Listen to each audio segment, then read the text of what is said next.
కళాశాలలో వీరిద్దరికీ పరిచయం ఏర్పడింది. ఆ పరిచయం కాస్త ప్రేమగా మారింది. అయితే ప్రేమ నుంచి పెళ్లి వరకు వెళ్లిన ఆ జంట కేవలం ఏడాదిలోని విడిపోవాల్సిన పరిస్థితి నెలకొంది. భర్త తనను ఎందుకు దూరం పెడుతున్నాడో తెలియక ఇంటి ముందు మౌన పోరాట దీక్షకు దిగింది ఆ భార్య. ప్రేమించుకున్నారు, వేదమంత్రాల సాక్షిగా పెళ్లి చేసుకున్నారు.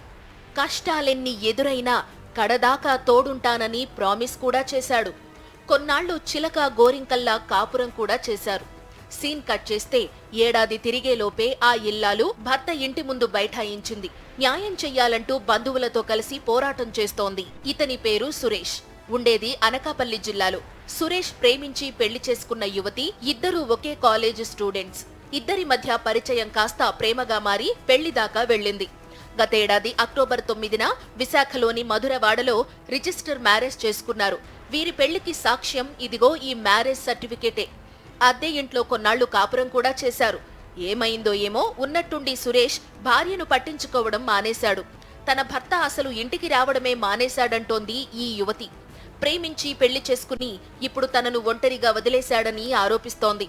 దిక్కుతోచని స్థితిలో కోటపాడు మండలం రొంగలనాయుడుపాలెంలో భర్త ఇంటి ముందు ఆందోళనకు దిగింది. అన్యాయం చెయ్యొద్దని, తమను ఒకటి చెయ్యాలని వేడుకుంటోంది. మీరు తప్ప నాకు ఇంకెవ్వరు లేరు, మా అన్న అయితే అస్సలు ఒప్పుకోవట్లేదు, మా అమ్మ కూడా ఒప్పుకోవట్లేదు అన్నట్టు చెప్పాడు సార్. చెప్పిన తర్వాత నా పెళ్లి రిజిస్ట్రేషన్కి తనే తిరిగాడు. గుడికి పంతులతో మాట్లాడింది తనే, ఫ్రెండ్స్ని పిలిపించింది కూడా తనే. ఈ రిజిస్ట్రేషన్ సర్టిఫికేట్ చేయించుకున్నది కూడా నా భర్తే. ఎవ్వరు కూడా నా ఫ్యామిలీ ఇన్వాల్వ్మెంట్ కూడా ఎవ్వరిది లేదు, నేను కూడా వెళ్ళలేదు. ఈ రిజిస్ట్రేషన్ సర్టిఫికేట్ ఫోటోలు కూడా తెచ్చింది కూడా నా భర్తే తెచ్చి నాకు ఇచ్చాడు.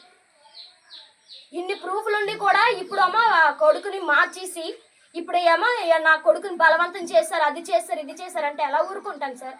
ఇప్పుడు బలవంతం చేస్తారు, మాట్లాడలేకని చేశారు. మరి పోలీస్ స్టేషన్కి ఎలాగైందండి? 10 మంది కలిపి వచ్చేస్తున్నారు. సంబంధం లేనప్పుడు వదిలేయాలి.